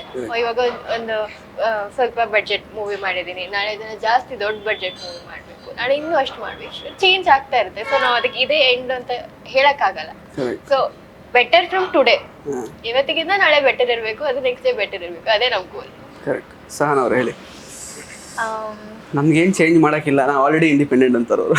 ಇಲ್ಲ, ನಾಟ್ ಆಲ್ರೆಡಿ ಇಂಡಿಪೆಂಡೆಂಟ್, ಬಟ್ ಆಗಕ್ಕೆ ಟ್ರೈ ಮಾಡ್ತಾನೆ ಇದ್ದೀನಿ ಎವ್ರಿ ಡೇ. ಲೈಕ್ ಇಲ್ಲಿವರೆಗೂ ಏನು ಎಫರ್ಟ್ಸ್ ಹಾಕಿದ್ದೀನಿ ಅದೆಲ್ಲ ಒಂದು ಸ್ಟಾರ್ಟಿಗೋಸ್ಕರ ಅಷ್ಟೇ. ಇನ್ನು ಮುಂದೆ ನನಗೆ ಬೆಟರ್ ಪರ್ಫಾರ್ಮರ್ ಆಗಬೇಕು ಅನ್ನೋದು ತುಂಬ ಜಾಸ್ತಿ ಇದೆ. ಆ ಪರ್ಫಾರ್ಮೆನ್ಸ್ ಸ್ಪೇಸ್ ತುಂಬ ಜಾಸ್ತಿ ಸಿಗೋವಂಥದ್ದು ಸಿನಿಮಾಗಳು, ಒಳ್ಳೆ ಡೈರೆಕ್ಟರ್ಸ್ ಜೊತೆ ಕೆಲಸ ಮಾಡಬೇಕು, ಒಳ್ಳೆ ಸ್ಕ್ರಿಪ್ಟ್ ಸಿಗಬೇಕು ಅನ್ನೋ ಆಸೆ ಇದೆ. ಅದಕ್ಕೋಸ್ಕರ ಅಂದರೆ I want to get better in terms of performance and acting every time. ನನ್ನ ತಲೆಯಲ್ಲಿ ಅದು ಒಂದೇ ಇರೋದು. ನಾನು ಹೆಂಗೆ ಪರ್ಫಾರ್ಮ್ ಮಾಡ್ತೀನಿ ಆ ಥರ ಜನ ಪಾತ್ರಕ್ಕಾಗಲಿ ಕತೆಗಾಗಲಿ ಕನೆಕ್ಟ್ ಆಗ್ತಾರೆ. ಅದು ಒಂದು ಆ್ಯಕ್ಟರ್ ಕೈಯಲ್ಲಿ ಇರುತ್ತೆ. ಆಫ್ಟರ್ ರೈಟಿಂಗ್ ಒಬ್ಬರು ಏನು ಕಥೆ ಬರೆದಿರ್ತಾರೆ ಅಥವಾ ಡೈಲಾಗ್ಸ್ ಬರೆದಿರ್ತಾರೆ, ಆ್ಯಕ್ಟರ್ ನಾವು ಅದನ್ನು ಹೆಂಗೆ ಎಮೋಟ್ ಮಾಡಿ ತೋರಿಸ್ತೀವಿ, ಜನ ಎಮೋಷ್ನಲಿ ಅಥವಾ ಎಂಟರ್ಟೈನಿಂಗ್ ಅಂತ ಬಂದಾಗ ಅವರು ಆ ಥರನೇ ಕನೆಕ್ಟ್ ಆಗ್ತಾರೆ. So I want to be such kind of a performer where every person should connect. ಮನೆಗೆ ಹೋಗಿ ಥಿಯೇಟರಿಂದ 1 ವಾರ 1 ತಿಂಗಳು 2 ತಿಂಗಳಾದರೂ ತಲೆಯಲ್ಲಿ ಆ ಪಾತ್ರ ಕೊರಿತಾ ಇರಬೇಕು. ಆ ಥರದ್ದು ಒಂದು ಪರ್ಫಾರ್ಮರ್ ಆಗಬೇಕು. ಅದಕ್ಕೆ ನಂಗೆ ಎವ್ರಿ ಡೇ ಪ್ರಿಪೇರ್ ಆಗಬೇಕು. So this is my goal. So obviously ಖುಷಿ ಇದೆ. ನಾವು ಒಂದು ಸಿನಿಮಾ ಮಾಡಿ ಇವಾಗ ನಿಮ್ಮ ಮುಂದೆ ಪ್ರೆಸ್ ಮೀಟಲ್ಲಿ ಅಟ್ಲೀಸ್ಟ್ ಕೂತಿದ್ದೀವಿ ಇವತ್ತು ಅಂತಂದರೆ ಇದು ಎಷ್ಟೋ ಜನರ ಕನಸಾಗಿರುತ್ತೆ. ಅದು ಖುಷಿ ಇದೆ. ಯಾವತ್ತೋ ಕೆಲಸ ಬಿಟ್ಟಾಗ ನಮ್ಮ ಮನೇಲೆಲ್ಲ ನನಗೆ ಎಲ್ಲರೂ ಹೇಳ್ತಾರೆ, ಮನೇಲಿ ಸಪೋರ್ಟ್ ಮಾಡಲ್ಲ, ಫ್ರೆಂಡ್ಸ್ ಎಲ್ಲ ಈಯಾಡಿಸ್ತಾರೆ, ಅದು ಇದು ಎಲ್ಲ ನನಗೆಲ್ಲ ವಿರುದ್ಧನೇ. ಅಂದರೆ ಅದು ಯಾರು ನನಗೆ ನೀನು ಆಗಲ್ಲ, ಹಿಂಗಿದೆಯಾ, ನೀನು ಹಂಗಿದೆಯಾ, ನಿನ್ನ ಕೈಲಿ ಆಗುತ್ತಾ, ಯಾವತ್ತೂ ನನ್ನ ಪ್ರಶ್ನೆನೇ ಮಾಡಲಿಲ್ಲ. ನನ್ನ ಸರ್ಕಲ್ ಹಂಗಿದೆ. ಓಕೆ. ನೀನು ಮಾಡ್ತೀಯ. ನನ್ನ MNC ಇನ್ಫೋಸಿಸಲ್ಲಿ ಕೆಲಸ ಮಾಡಬೇಕಾದ್ರೆ ನನ್ನ ಮ್ಯಾನೇಜರು TL ಅವರೆಲ್ಲ ಏನು ಹೇಳೋರು ಅಂದರೆ, ಮುಂಚೆ ಇಂಟರ್ವ್ಯೂಸಲ್ಲಿ ಹೇಳಿದ್ದೆ, ಅವ್ರು ಮೊನ್ನೆ ಕಾಲ್ ಮಾಡಿ ಹೇಳಿದ್ಲು ಅದೆಲ್ಲ ಹೇಳ್ಬೇಡ ಕಣ ಅಂದೆ. ಆದರೂ ಅವ್ರು ಲಾಗಿನ್ ಲಾಗೌಟ್ ಮಾಡಿಬಿಟ್ಟು ಆ್ಯಕ್ಟಿಂಗ್ ಕರಿಯರಲ್ಲಿ ಏನಿದೆಯೋ ನೋಡ್ಕೊ ಹೋಗೋಣ, ಆಮೇಲೆ ನಾವು ನೋಡ್ಕೋತೀವೆಲ್ಲ ಅಂತ ಹೇಳೋರು ನನಗೆ. ಇದೆಲ್ಲ ಮಾಡಿದ್ದು ಹೇಳಿದ್ರು, ಮೊನ್ನೆ ಕಾಲ್ ಮಾಡಿ ಹೇಳಿದ್ರು, ನನ್ನ ಜೀವನ ಹೇಳ್ಬೇಡ ಕಣ ಇವೆಲ್ಲ ಅಂತ. ಸೊ ಆಮೇಲೆ ಆ ಥರ ನನ್ನ ಅಪ್ಪ ಅಮ್ಮನೂ ಅಷ್ಟೇ, ನಾವು ಮಿಡಲ್ ಕ್ಲಾಸ್ ಆಗಿದ್ರು ಅವ್ರು ಯಾವತ್ತೂ ಕೇರ್ ಮಾಡಲಿಲ್ಲ. ಏಜ್ ಇದೆ ಮಾಡ್ಬೇಕು ನೀನು, ಇವಾಗಲೇ ಕೆಲಸ ಬಿಡೋದು ನಿನ್ನಿದು, ಎಜುಕೇಶನ್ ಕೊಡ್ಸಿದೀವಿ, ನೀನು ಏನು ಮಾಡ್ಕೋಬೇಕೋ ಅದು ನಿನಗೆ ಬಿಟ್ಟಿದ್ದು, ಬಟ್ ಎಲ್ಲೂ ಯಾಮಾರಬೇಡ ಅನ್ನೋದು ಹೇಳಿ ಇದು ಮಾಡಿ. ಆ ಥರನೇ ಫ್ರೆಂಡ್ಸು ಅಷ್ಟೇ, ನೀನು ಯಾವತ್ತೂ ನಿನ್ನ ಕೈಲಿ ಆಗತ್ತಾ ಹಿಂಗಾಗತ್ತಾ ಅದೆಲ್ಲ ಅದೇನು ಕನ್ಸ್ಟ್ರಕ್ಟಿವ್ ಕ್ರಿಟಿಸಿಸಮ್ ಅಂತಾರಲ್ಲ ಆ ಥರ ಕೊಡ್ತಾ ಹೋದ್ರು ಬಿಟ್ರೆ ಯಾರೂ ನನ್ನ ಹೀಯಾಳಿಸ್ಲಿಲ್ಲ, ಆಗಲ್ಲ ಅಂತ ಹೇಳಿಲ್ಲ. ಸೊ ಅದು ಇವತ್ತಿಗೆ ನಾನು ಬಂದು ಇದೊಂದು ಸಿನಿಮಾ ಮಾಡಿರೋದು ನನಗೆ ಖುಷಿನೇ ಇದೆ. ಇಷ್ಟೆಲ್ಲ ಬೆಂಬಲ ಸಿಕ್ಕಿದ ಮೇಲೆ ಮಾಡಿದ್ದೀನಲ್ಲಪ್ಪ ಅನ್ನೋದು. ಮುಂದೆ ಏನು ಮಾಡಬೇಕು ಅನ್ನೋದ್ರ ಬಗ್ಗೆ ಹೇಳೋದಾದರೆ, ನನಗೆ ಪಾತ್ರವಾಗಿ ನಾನು ತುಂಬ ಚೂಸಿಯಾಗೆ ಆಗಬೇಕು ನನ್ನ ಫ್ಯೂಚರಲ್ಲಿ ಅಂತ ಇದೆ. ಯಾಕೆಂದರೆ ಇಷ್ಟು ಆಡಿಷನ್ಸು ಅದು ಇದು ಕೊಟ್ಟ ಮೇಲೆ ಯಾವುದೋ ಸಿಕ್ಬಿಡ್ಲಿ, ಯಾವುದೋ ಒಂದು ಮಾಡ್ಕೊಂಡು ಹೋಗ್ಬಿಡೋಣಪ್ಪ ಅನ್ನೋ ಒಂದು ಮೈಂಡ್ಸೆಟ್ಟಿಂದ ದೂರ ಬಂದ್ಬಿಟ್ಟಿದ್ದೀನಿ. ಇನ್ನು ಏನೇ ಮಾಡೋದಾದ್ರೂ ಅದನ್ನ ನನಗೆ ಚಾಲೆಂಜ್ ಮಾಡಲೇಬೇಕು. ಆ ಪಾತ್ರ ನಾನು ಒಂದು ಸಿನಿಮಾಲಿ ಮಾಡ್ತಾ ಇದ್ದೀನಿ, ಲೀಡ್ ಅಂತಲೇ ಅಲ್ಲ, ಒಂದು ನೆಲೆ ಅಂತ ನಿಂತ್ಕೊಳ್ಳೋವರೆಗೂ ಪಾಸಿಟಿವ್ ಆಗಿರ್ಬೋದು, ನೆಗೆಟಿವ್ ಕ್ಯಾರೆಕ್ಟರ್ ಆಗಿರ್ಬೋದು, ಎಲ್ಲ ಮಾಡಲೇಬೇಕು ಅನ್ನೋ ಮೈಂಡ್ಸೆಟ್ಟಿಗೆ ಬಂದಿದ್ದೀನಿ. ಸೊ ಹಾಗಾಗಿ ಪಾತ್ರ ತುಂಬ ಮುಖ್ಯ ಆಗುತ್ತೆ, ರೈಟಿಂಗ್ ತುಂಬ ಮುಖ್ಯ ಆಗುತ್ತೆ. ಆ ಥರ ಕೊಲಾಬ್ರೇಟರ್ಸ್ ಜೊತೆ ಕೆಲಸ ಮಾಡಬೇಕು, ಹೊಸ ಹೊಸ ಆಪರ್ಚುನಿಟೀಸ್ ಸಿಗಬೇಕು ಅನ್ನೋ ಒಂದು ಇದರಲ್ಲಿದೆ. ಕರೆಕ್ಟ್. ಈಗ 3 ಜನನು ಆ್ಯಕ್ಚುಲಿ ನೀವೀಗ ಡಬ್ಬಿಂಗಲ್ಲಿ ನೀವು ಡಬ್ಬಿಂಗ್ ಎಲ್ಲ ಮಾಡಿರ್ತೀರಾ, ನಿಮಗೆ ನಿಮ್ಮ ಪಾತ್ರಗಳಲ್ಲಿ ತುಂಬ ಒಂದು ಲಾಸ್ಟಿಂಗ್ ಇಂಪ್ಯಾಕ್ಟ್ ಬಿಡುತ್ತೆ ಪ್ರೇಕ್ಷಕರ ಮೇಲೆ ನೀವು ಮಾಡಿರೋ ಒಂದು ಪರ್ಫಾರ್ಮೆನ್ಸ್ ಅಂತ ಅನ್ಸಿರೋದು ಯಾವ್ದಾದ್ರು ಇದೆಯಾ? ಆ ಸೀನ್ ಬಗ್ಗೆ ಚಿಕ್ಕದಾಗಿ ಎಕ್ಸ್ಪ್ಲೈನ್ ಮಾಡೋದಾದ್ರೆ 3 ಜನ. ನಾನು ಆ್ಯಕ್ಚುಲಿ ಫಸ್ಟ್ ಕಟ್ಟೆ ನೋಡಿದ್ದೀನಿ ಸಿನಿಮಾದು. ಫಸ್ಟಿಂದ ಲಾಸ್ಟ್ವರೆಗೂ ನಮ್ಮ ಸಿನಿಮಾ ನೋಡೋ ಜನಕ್ಕೆ ಕೊನೆ 20 ನಿಮಿಷದ ಸಿನಿಮಾ ಬಗ್ಗೆ ಪ್ರತಿಯೊಬ್ಬರು ಮಾತಾಡ್ತಾರೆ ಅಂತ ನನಗೆ ಅನ್ನಿಸ್ತು. ನಾನು ಆ್ಯಕ್ಚುಲಿ BGM ಆಗಿರಲಿಲ್ಲ, ಇನ್ನು BGM ಆಗದೆ ಡಬ್ ಕಟ್ ನಾನು ನೋಡಿರೋದು. ನೋಡಿದಾಗ ರೀಲ್ಸ್ ವೈಸ್ ನಾನು ನೋಡಿ ಮತ್ತು ನನ್ನ ಕ್ಲೋಸ್ ಫ್ರೆಂಡ್ಸ್ ಇಬ್ಬರನ್ನೂ ಕೂಡ್ಸ್ಕೊಂಡು ನೋಡಿದಾಗ ಅವರ ರಿವ್ಯೂನೂ ಅದೇ ಇತ್ತು. ಕೊನೆ 20 ನಿಮಿಷ ಏನಿದೆ ನಿಮ್ಮ ಸಿನಿಮಾ, ಯಾವಾಗಲೂ ಅಷ್ಟೇ ಸ್ಟಾರ್ಟ್ ಹೆಂಗಾಗುತ್ತೆ ಅನ್ನೋದು ಇಂಪಾರ್ಟೆಂಟ್ ಆಗಲ್ಲ, ಹೆಂಗೆ ಮುಗಿಸ್ತೀವಿ ಅನ್ನೋದು ಇಂಪಾರ್ಟೆಂಟ್ ಆಗುತ್ತೆ. ಸೊ ಆ 20 ನಿಮಿಷ ತುಂಬ ಚೆನ್ನಾಗಿ ಹಿಡಿದಿಟ್ಕೊಂಡಿದ್ದೀರ ಜನನ್ನ. ಅದು ಮನೆಗೆ ಹೋಗ್ತಾನೂ ಅದೇ ಟ್ರಾನ್ಸಲ್ಲೇ ಹೋಗ್ತಾರೆ, ಅದೇ ಝೋನಲ್ಲೇ ಹೋಗ್ತಾರೆ ಜನ ಅದ್ರ ಬಗ್ಗೆ ಅಂತ ಒಂದು ರಿವ್ಯೂ ಕೇಳ್ಪಟ್ಟೆ. ಸೊ ಹಾಗಾಗಿ that will be the key for a success ಅಂತ ಅನ್ಸುತ್ತೆ ನನಗೆ. ಓಕೆ, ಹೇಳಿ ಸರ್. ಸೊ ಡಬ್ಬಿಂಗ್ ಆ್ಯಕ್ಚುಲಿ ನಾನು ಮಾಡಿಲ್ಲ, ನಾನು ಸ್ಟೇಷನ್ ಇರಲಿಲ್ಲ ಅವಾಗ. Okay okay. ಬಟ್ ನೀವು ಯಾವ್ದಾದ್ರು ಸೀನ್ ಪರ್ಫಾರ್ಮ್ ಮಾಡಿದ್ದು? ಸೀನ್ ಪರ್ಫಾರ್ಮ್ ಅಂದರೆ ಆಫೀಸಲ್ಲಿ ಒಂದು ಸೀನ್ ಇರುತ್ತೆ, ಅಲ್ಲಿ ನಾನು ನನ್ನ ಟು ಬಿ ಹಸ್ಬೆಂಡ್ ಬಗ್ಗೆ ಹೇಳ್ತೀನಿ, ಹೆಂಗಿರ್ಬೇಕು ನನ್ನ ಗಂಡ ಅಂತ. ಒಬ್ಬೊಬ್ಬರದ್ದು ಅವ್ರವ್ರದ್ದೇ ಇರುತ್ತೆ, ಗಂಡ ಹಂಗಿರ್ಬೇಕು, ಗಂಡ ಆಗೋನು ಹಿಂಗಿರ್ಬೇಕು ಅಂತ. ಸೊ ನಂದು ಏನು ಯೋಚನೆ ಇದೆ, ಸಿಹಿಯಾಗಿ ಏನು ಯೋಚನೆ ಇದೆ, ಪಾತ್ರ ಆಗಿ ಏನು ಯೋಚನೆ ಇದೆ, ಏನು ಥಾಟ್ಸ್ ಇದೆ, ಅದು ತುಂಬ ಚೆನ್ನಾಗಿದೆ. ಆ್ಯಕ್ಚುಲಿ ತುಂಬ ಚೆನ್ನಾಗಿ ಬರ್ತಾರೆ ಡೈಲಾಗ್. ಓಕೆ, ಸಹನ ಅವ್ರದ್ದು ಡಬ್ಬಿಂಗ್ ಮಾಡೋ ಟೈಮಲ್ಲಿ ನಾನು ಅಬ್ಸರ್ವ್ ಮಾಡಿದ್ದೇನೆಂದ್ರೆ, ಈ ಕ್ಯಾರೆಕ್ಟರ್ದು ಇಂಪ್ಯಾಕ್ಟ್, ಈ ಪಾತ್ರ ಏನೇನು ಹೇಳಿರುತ್ತೆ ಹೀರೋಗೆ, ಅದೆಲ್ಲ ಅವನಿಗೆ ಕನೆಕ್ಟ್ ಆಗುತ್ತೆ. ಎವ್ರಿ ಪಾಯಿಂಟ್ ಇವಳು ಹಿಂಗೆ ಹೇಳಿದ್ಲು, ಅದು ಜನರ ಮನಸ್ಸಲ್ಲಿ ಥ್ರೂ ಹೀರೋ ನಾನು ಕಾಣಿಸ್ತೀನಿ ಅವ್ರಿಗೆ. ವಾಟ್ ಎವರ್ ಶಿ ಟೋಲ್ಡ್, ಅವ್ನಂಗೆ ಮಾಡ್ಬೋದಿತ್ತಲ್ವಾ, ಹಿಂಗೆ ನಡ್ಕೋಬೋದಿತ್ತಲ್ವಾ. ಬ್ರೇಕಪ್ ಆದ್ಮೇಲೆ ಒಟ್ಟಲ್ಲಿ ಕಾಡ್ತಾ ಇರ್ತೀರ ಅವ್ರನ್ನ ಅಲ್ವಾ? That is the impact. ಅದೇ ಕಾಡೋದು ಎಲ್ಲ ಇರುತ್ತೆ. ಸೊ ಅದೇ ಇಂಪ್ಯಾಕ್ಟ್. That is correct. ಇನ್ನು ಕೊನೆಯದಾಗಿ ಆ್ಯಕ್ಚುಲಿ ಜನರಲ್ ಆಗಿ ಎಲ್ಲ ಸೀರಿಯಲ್ ಆ್ಯಕ್ಟರ್ಗಳಿಗೆ ಕೇಳುವಂತಹ ಪ್ರಶ್ನೆ ಅದು, ಅಂದರೆ ಸೀರಿಯಲ್ ಆಡಿಯನ್ಸ್ ಥಿಯೇಟ್ರಿಕಲ್ ಆಡಿಯನ್ಸ್ ಆಗಿ ಕನ್ವರ್ಟ್ ಆಗ್ತಾರೆ ಅನ್ನೋ ನಂಬಿಕೆ ನಿಮಗಿದೆಯಾ? ನನಗೆ ನನ್ನ ಥಾಟ್ ಪ್ರೊಸೆಸ್ ಅದೇ ಇತ್ತು. ನಾನು ಪಾತ್ರವಾಗಿ ಗುರುತಿಸ್ಕೊಂಡ್ರೆ ಜನ ನನ್ನನ್ನು ಓಕೆ ಈ ಹುಡುಗ ಪಾಸಿಟಿವ್ ಶೇಡು ಮಾಡಬಲ್ಲ, ನೆಗೆಟಿವ್ ಶೇಡು ಮಾಡಬಲ್ಲ, ಒಂದು ಸ್ವಲ್ಪ ಲವ್ ಸೀನ್ಸ್ ಅಂದರೆ ರೊಮ್ಯಾಂಟಿಕ್ ಸೀನ್ಸ್ ಏನಾದರೂ ಇತ್ತು ಅಂತಂದರೆ ಅದನ್ನು ಪರ್ಫಾರ್ಮ್ ಮಾಡಬಲ್ಲ, ಸ್ವಲ್ಪ ಕಾಮಿಡಿ ಆಗಿತ್ತು ಅಂದರೆ ಅದು ಮಾಡಬಲ್ಲ ಅಂತ ಅನ್ಸ್ಕೊಳ್ಬೇಕು ನಾನು ಒಂದು ಪಾತ್ರ ಸೀರಿಯಲಲ್ಲಿ ಸಿಕ್ಕಿದ್ರೆ ಅಂತ ಇತ್ತು. ಸೊ ಹಾಗಾಗಿನೇ ನಾನು ಆ ಪಾತ್ರ ಸತ್ಯ ಸೀರಿಯಲಲ್ಲಿ ಬಾಲ ಅನ್ನೋ ಪಾತ್ರ ಚೂಸ್ ಮಾಡಿದ್ದು. 3.5 ವರ್ಷ ಏನು ನಾವು ಕೆಲಸ ಮಾಡಿದ್ದೀವಿ ಆ ಸೀರಿಯಲಲ್ಲಿ, 1000 ಎಪಿಸೋಡ್ಸ್, 14 ಎಪಿಸೋಡ್ಸ್ ಕಡಿಮೆ ಅಷ್ಟೇ 1000 ಎಪಿಸೋಡ್ಸ್ಗೆ. 986 ಎಪಿಸೋಡ್ಸ್ ಏನೋ ಮಾಡಿರೋದು ನಾವು. ಪ್ರತಿ 30 ದಿನಕ್ಕೂ ಆ ಪಾತ್ರ ಚೇಂಜ್ ಆಗ್ತಾ ಹೋಗ್ತಾ ಬಂತು. ಬೆನ್ಸ್ ಕಾರಲ್ಲಿ ಎಂಟ್ರಿ ಆದರೆ ಅವನು ಕೊನೆಗೆ ಒಂದು ನೀರಿನ ಟ್ಯಾಂಕ್ ಮುಂದೆ ಬಿಂದಿಗೆ ಇಟ್ಕೊಂಡು ನೀರು ಇಟ್ಕೊಂಡು ನಿಂತಿರ್ತಾನೆ, ಇದು ಲುಂಗಿ ಹಾಕ್ಕೊಂಡು. ಸೊ ಆ ಥರ ಬೇರೆ ಬೇರೆ ಶೇಡ್ಸ್ ಇರುವಂಥ ಪಾತ್ರ, ಆ ಥರ ಬೇರೆ ಥರ ಇರುವಂಥ ಪಾತ್ರ ಮಾಡಬೇಕು. ಚಾಲೆಂಜಿಂಗ್ ಅಷ್ಟೆಲ್ಲ ಚಾಲೆಂಜಸ್ ನಾನು ಫೇಸ್ ಮಾಡ್ಕೊಂಡು ಮಾಡಿರೋದ್ರಿಂದ ಜನಕ್ಕೆ ಓಕೆ ಇವ್ನು ಏನಾದರೂ ಮಾಡಿರ್ಬೋದು, ಸಿನಿಮಾಕ್ಕೆ ಬರಬೇಕಾದ್ರೆ ಇವ್ನು ಇಷ್ಟೆಲ್ಲ ಮಾಡಿದ್ದಾನೆ ಅಂತಂದ್ಮೇಲೆ ಸಿನಿಮಾಲಿ ಹೆಂಗೆ ಮಾಡಿರ್ಬೋದು ಅನ್ನೋ ಒಂದು ದೃಷ್ಟಿಕೋನ ಇಟ್ಕೊಂಡು ಬರ್ತಾರೆ ಅನ್ನೋ ಕಾನ್ಫಿಡೆನ್ಸ್ ಅಂತೂ ನನಗಿದೆ. ಸೊ ಹಾಗಾಗಿ ವರ್ಕ್ ಆಗುತ್ತೆ ಅಂತ ಅನ್ಕೊಂಡಿದ್ದೀನಿ. ಓಕೆ. ಮತ್ತು ಆ ಟೆಕ್ಸ್ಟ್ ಬುಕ್ ಸಾಂಗಲ್ಲಿ ಶಾರದಾ ಮತ್ತೆ ಅದು ಯಾರು ನಿಮ್ಮಿಬ್ಬರಲ್ಲಿ ಯಾರೋದು ಒಬ್ರು ಅದು ಅಲ್ಲ, ಅದು ಬೇರೆ ಇಲ್ಲ ಅದು ಬೇರೆಯವರೇ. ಸೊ ನಿಮ್ಮಿಬ್ಬರಲ್ಲ ಅದು ಹಾಗೆ, ಬಿಕಾಸ್ ಅದು ಕೆಲವು ಕಮೆಂಟ್ಸ್ ಎಲ್ಲ ಆ ಥರ ಬಂದಿದೆ, ಏನೋ ಶಾರದಾ ಮತ್ತೆ ನೀವು ಯಾಕೆ ಬಳಸ್ಕೊಂಡ್ರಿ ಹಾಗೆ ಹಿಂಗೆ ಅಂತೆಲ್ಲ. ಸೊ ಅದಕ್ಕೆ ಕ್ಲಾರಿಟಿ ಕೊಡ್ತೀರಿ ಏನಾದರೂ? ಡೆಫಿನೆಟ್ಲಿ ಅದು ಸರಸ್ವತಿ ಸರಸ್ವತಿ ಅವ್ರನ್ನ ಅಂದರೆ ನಾವು ಬುಕ್ನ ತೂಕಕ್ಕೆ ಹಾಕ್ತಿವಿ, ಬುಕ್ನ ಬೇಲ್ಪುರಿ ಕಟ್ಟಕ್ಕೆ ಪೇಪರ್ ಇದೆಲ್ಲ ಮಾಡ್ತೀವಿ, ಅದೆಲ್ಲ ದೇವರೇ ಬಂದು ನಮ್ಗೆ ಬೈಯೋದಾದ್ರೆ ಹೆಂಗಿರುತ್ತೆ ಅನ್ನೋ ಒಂದು ಡಿಪಿಕ್ಷನ್ ಅಷ್ಟೇ ಅದು. ದೇವ್ರು ಬೈಯೋದಾದ್ರೆ ನಮ್ಮ ರೈಟಿಂಗ್ ಅಲ್ಲಿ ಏನಿತ್ತು ಅಂತಂದ್ರೆ ದೇವರೇ ಬೈದ್ರೆ ಹಿಂಗೆಲ್ಲ ಬೈತಾರಪ್ಪ, ನಿಮಗೆ ಬೈಯೋರು ಯಾರು ಇಲ್ಲ, ನಾವ್ ಹಿಂಗೆಲ್ಲ ಮಾಡ್ತೀವಿ, ಓದಕ್ಕೆ ಅಂತ ಬುಕ್ ತಗೊಳ್ತೀರಾ, ಎಲ್ಲೋ ಬಿಸಾಕ್ತೀರಾ, ಕ್ರಿಕೆಟ್ ಆಡ್ತೀರಾ, ಇನ್ನೊಂದು ಮಾಡ್ತೀರಾ, ಅದ್ರ ಬಗ್ಗೆ ದೇವರೇ ಬಂದು ಬೈಯೋದಾದ್ರೆ ಹೆಂಗಿರುತ್ತೆ ಅನ್ನೋದು ಒಂದು ಡಿಪಿಕ್ಷನ್ ತೋರಿಸಿರೋದಷ್ಟೇ. Okay, correct. Thank you so much. ಮೂರು ಜನಕ್ಕೂ ಸಾಕಷ್ಟು ವಿಷಯಗಳನ್ನು ಹಂಚ್ಕೊಂಡ್ರಿ. ಈಗ ಇಬ್ಬರು ಹೀರೋಯಿನ್ಸ್ಗಳನ್ನು ಬೀಳ್ಕೊಡುವಂತಹ ಸಮಯ. ನಿಮ್ಮ ಜೊತೆಗೆ ಅವರಿಬ್ಬರು ನಿಮ್ಮ ಹೀರೋಸ್ ಬಂದು ಜಾಯ್ನ್ ಆಗ್ತಾರೆ. So thank you so much. ಒಳ್ಳೆಯದಾಗಲಿ ಇಬ್ಬರಿಗೂ. All the best.